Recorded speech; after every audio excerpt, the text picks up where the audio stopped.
Ayun pa nga, ni pa sabi, wala. Ewan ko, nakaka-stress na talaga eh. Ang dami-dami pa namin kailangan asikasuhin para sa kasal, tapos hindi namin magawa lahat. Tama na. Sa lubong na kilay mo eh. Relax ka lang. Ikaw naman eh. Ayan o, dapat yan minamasahe eh. Oo.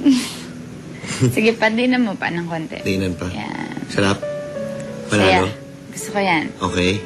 Oo. Sabi sa'yo eh. Magaling akong doktor talaga eh. Oo, doktor ka nga. Ha? Ayan. Okay na? Sarap? Ayan na. Para ako na... Sarap?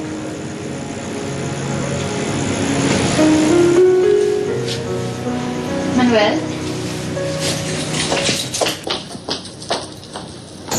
Manuel? Manuel, ano bang problema mo? Anong problema ko? Yung best man ko, sinasalisihan ako. Alam mo, ang dumi kasi ng isip mo eh. Mabuti nga dumating yan si Drew eh. Kung hindi, namuti na naman ang mata ko sa kakahintay sa'yo. Alam mo bang pagod na pagod ako sa kakalipat? Dahil pinalayas kami ng Tita Precious. Tapos ganyan lang maaabutan ko dito. Wala akong ginagawang masama. Yung bang dahilan? Kaya nagbabago ng isip mo sa pagpapakasal sa akin? Ano ba sinasabi mo? Alam mo, nagbabago ka na eh. Ikaw ang magsabi sa akin, baka nagbabago na ang isip mo at gusto mo nang balikan si Roxanne. Huwag mo akong balik rin. Tumutulong na si Roxanne sa paglilipat sa amin.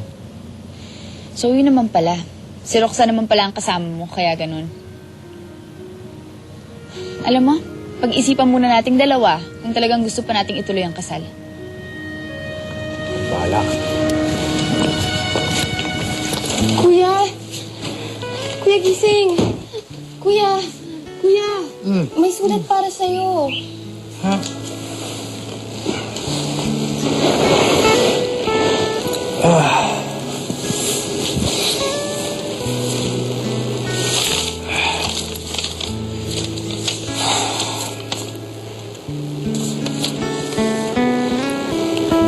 Hindi pwedeng gawin sa akin to.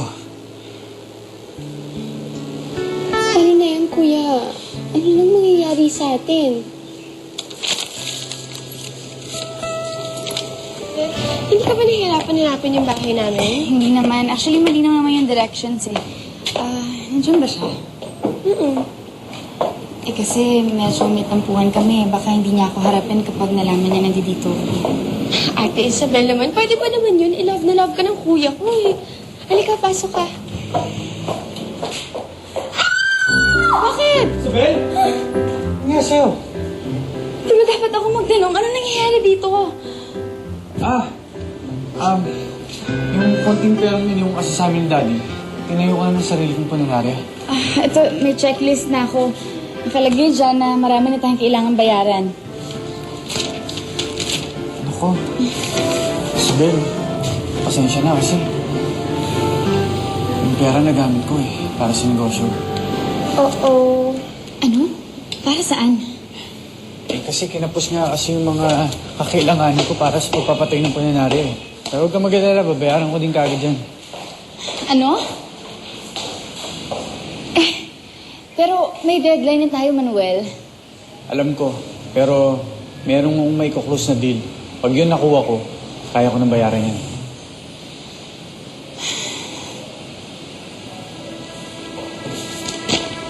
Ano to?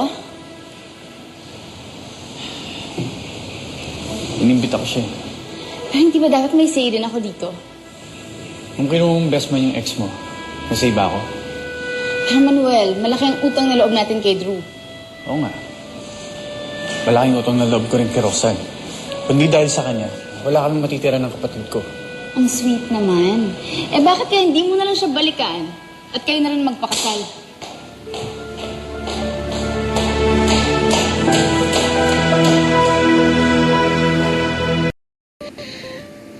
Gano'n ho tayo nakakasigurado na hindi niya gagawin sa akin yung ginawa niya kay Roxanne?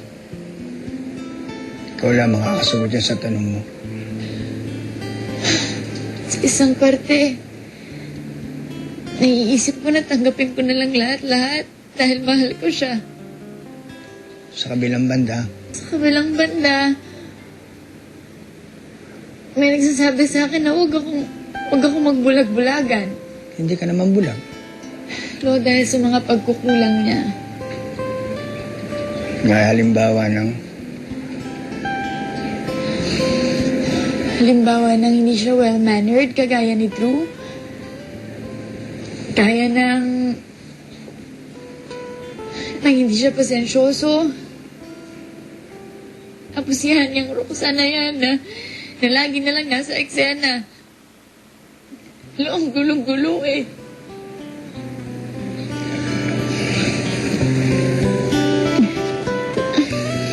kaya na nasabi ko sa'yo nung araw. Sundin mo ang puso mo. Ano man ang inutos, sundin mo ang puso mo. Pero, hindi kita ginagaranti ang hindi ka masasaktan.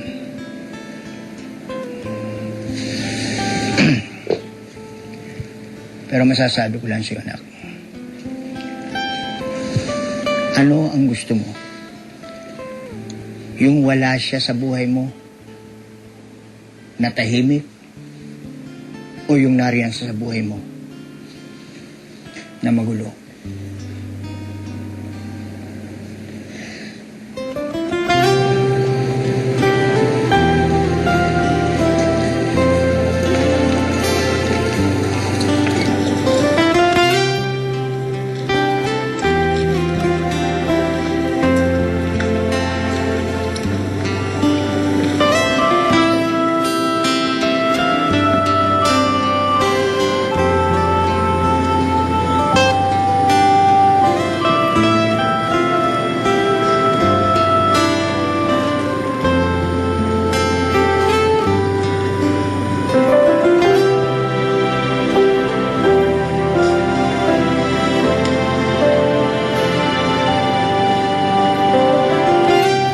Diyos ko po, paglalamin niyo po isip ng dalawa. Matuloy na po sana ang kasal. Diyos ko po, bigyan mo po ng kaliwanagan ang isip ng apo ko. Huwag sanang matuloy ang kasal.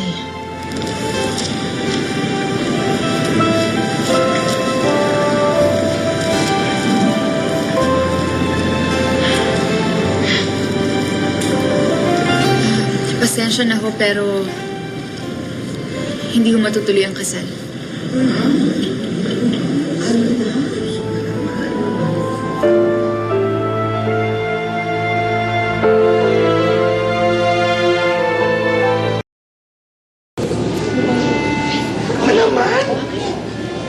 Total, nandito na rin lamang tayong lahat.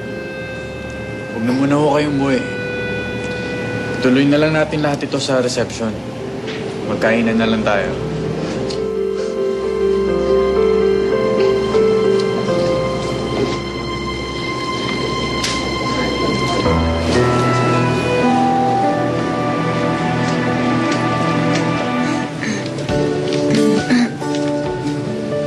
Thanks, Becca.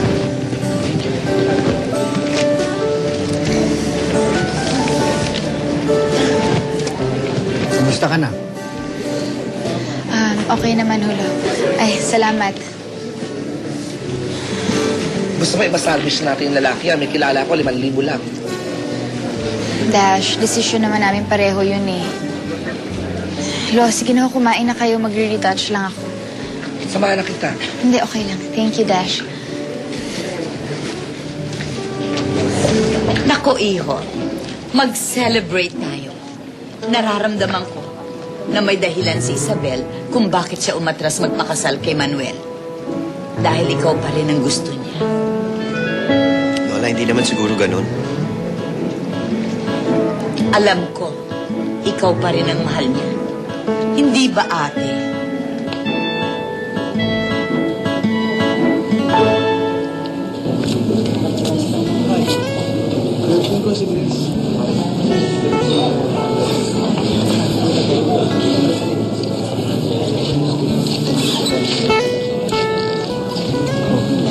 Ba't mukhang malungkot ka?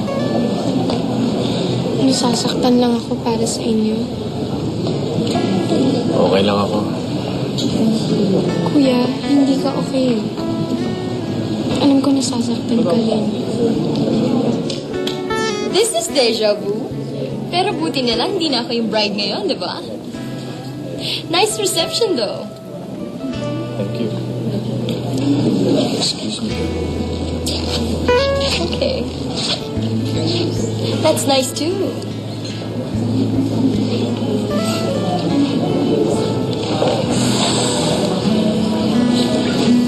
Ha?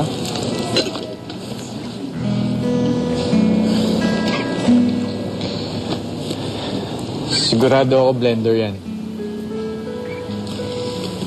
Ano ginagawa mo dito? Gusto ko naman pag-isa. Gusto ko kasi mag-isip eh. Ang isip ng ano? Gusto ko kasi isipin kung tama ba yung desisyon na ginawa ko. Desisyon natin dalawa yun. Tama yun. Huwag natin pagsisisihan. Halika. Ikutan natin sila o magpa-picture tayo. Baka sabihin nila hindi tayo masaya sa desisyon natin eh. Kuya, nagugutom ka ba? Gusto mo paghanda kita ng pagkain? Hindi na. Kung gusto mo, kumain tayo sa labas. Ayoko. Eh, kasi naman nandito ka lang sa bahay. Mas lalo ka matidepress niyan.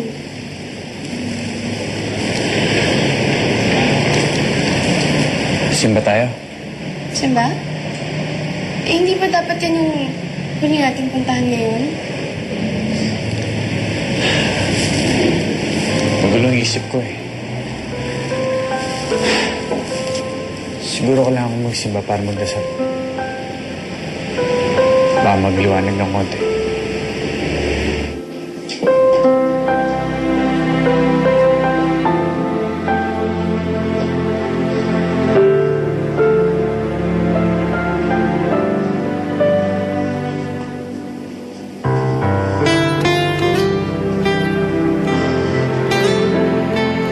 Kausapin mo na.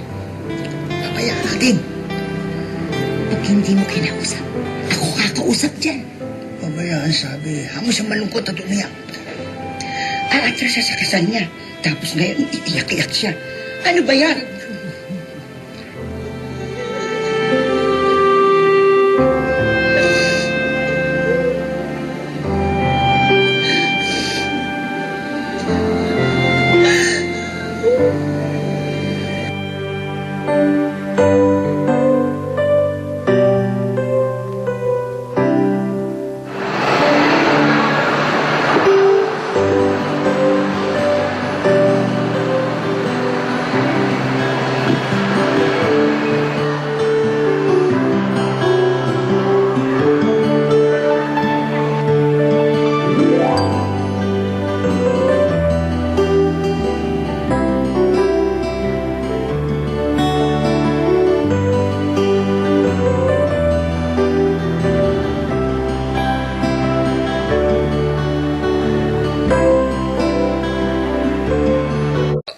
We could set an appointment by next week.